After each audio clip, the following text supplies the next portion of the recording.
रात का सन्नाटा चारों ओर फैला हुआ था। ट्रक हाईवे पूरा सुनसान था। चारों ओर ठंड से हाड़ कपा देने वाली ठंड चल रही थी। हाईवे के चारों ओर घना जंगल था। उसी हाईवे पर एक मर्सिडीज दौड़ रही थी। उसमें 3 लोग सवार थे, राहुल, निधि और उनकी 10 साल की बेटी तानिया।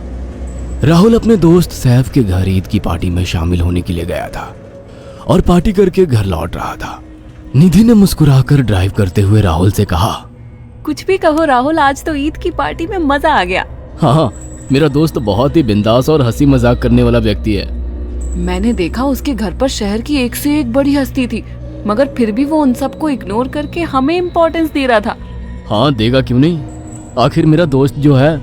सच में राहुल, अमेरिका से इंडिया लौटकर बहुत अच्छा फील हो रहा है। वैसे तुम्हारा दोस्त सचिन अभी तक नहीं आया अमेरिका से? निधि की बात सुनकर राहुल चौंक कर बोला, ओह शिट यार, उसका फोन आया था कि वो इंडिया आ रहा है। उसने बोला था कि मुझे एयरपोर्ट पर पिक कर ले। निधि बहुत नाराज होगा वो। कोई बात नहीं, उससे बोल देना कि तुम्हें बिल्कुल याद नहीं रहा और फिर तुम्हें सैफ की इनवाइट की हुई ईद पार्टी में भी तो शामिल होना था। निधि ने इतना बोला ही था कि उसकी बेटी तानिया ने अपनी माँ की ओर देखकर कहा, मुझे भूख लगी है माँ, और प्यास भी। तानिया की बात पर निधि ने बुरा सा मुंह बनाकर उसकी ओर देखकर कहा, पार्टी में तो इतना खाया था तुमने, फिर भी भूख लगी है। निधि की बात पर तानिया ने मासूम सा चेहरा बनाकर कहा, कोई बात नहीं मम्मी, मुझे पानी ही पिला दीजिए। कितनी बार बोला है मुझे मम्मी मत बोला करो। पानी अभी नहीं है, आगे जाकर कोई शॉप पड़ेगी तो बोतल खरीद के दे दूंगी। निधि की बात पर राहुल ने मुस्कुराकर कहा, छोटी बच्ची है निधि, इतना नाराज होना सही नहीं है। राहुल ने इतना कहा ही था कि अचानक एक काली परछाई राहुल की कार के सामने आकर खड़ी हो गई। राहुल के पैर अचानक ब्रेक पर पड़ गए। गाड़ी तेज रफ्तार में थी। ब्रेक अचानक लगने से पलटते पलटते बाल बाल बची थी। राहुल के चेहरे पर भयानक ठंडी में भी पसीने की बूंद टपकने लगी। वो दोनों कार से बाहर निकल आए। निधि ने डरते हुए कहा, आखिर कौन था ये? ऐसा लगा जैसे कि कोई भयानक काली परछाई मेरे कार के सामने आकर खड़ी हो गई हो। वह दोनों काली रात के सन्नाटे में इधर उधर देखने लगे। तभी निधि को एक घने पेड़ के पास 2 चमकीली हुई आंखें दिखाई दी। उसकी आंखें बिल्कुल भेड़ियों की तरह लग रही थी। निधि ने चीखते हुए राहुल से कहा, राहुल देखो कौन है वो, जल्दी से गाड़ी में बैठो, मुझे बहुत डर लग रहा है। राहुल ने उस तरफ देखा तो उसके रोंगटे खड़े हो गए। वो दोनों गाड़ी के अंदर बैठने ही वाले थे कि अचानक एक अजीब सा चेहरा वाला भयानक सा आदमी बिजली की रफ्तार से उनके सामने आकर खड़ा हो गया। राहुल ने देखा कि उसका चेहरा बिल्कुल सड़ा हुआ था और उसकी आंखें भेड़िए की तरह चमक रही थी। उसके लंबे लंबे बाल उसके कंधे तक आ रहे थे और उसके दांत भेड़िए की तरह बाहर की ओर निकल रहे थे। हाथों की जगह नुकीले पंजे थे।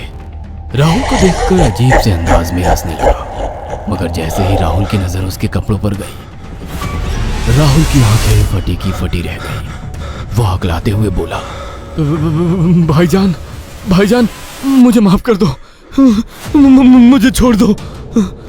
राहुल ने इतना कहा ही था कि अचानक उस अजीब से दिखने वाले भयानक आदमी ने अपने पंजों से राहुल की गर्दन कसकर पकड़ ली और एक ही सेकंड में उखाड़ कर जमीन पर फेंक दी। राहुल के धड़ से लाल रंग का खून का फुहारा फूट पड़ा। इस भयानक मंजर को देखकर निधि के गले से एक जोरदार चीख निकल गई। निधि इससे पहले भागती कि अचानक उस भयानक दिखने वाले आदमी ने निधि को पकड़ लिया और अपने नुकीले पंजे उसके पेट में गड़ा दिए और उसकी अतड़ियां बाहर निकाल दी। निधि की एक दिल दहला देने वाली चीख सन्नाटे को चीर गई। अचानक हवा का एक बवंडर उठा और वो भयानक सा दिखने वाला व्यक्ति देखते ही देखते बवंडर के साथ गायब हो गया। तानिया ने डरते डरते निधि के मोबाइल से पुलिस और सैफ को बुला लिया और कुछ ही देर में वहां चारों ओर पुलिस की गाड़ियां थी। पुलिस ने राहुल के दोनों दोस्त सैफ और सचिन को वहीं बुला लिया।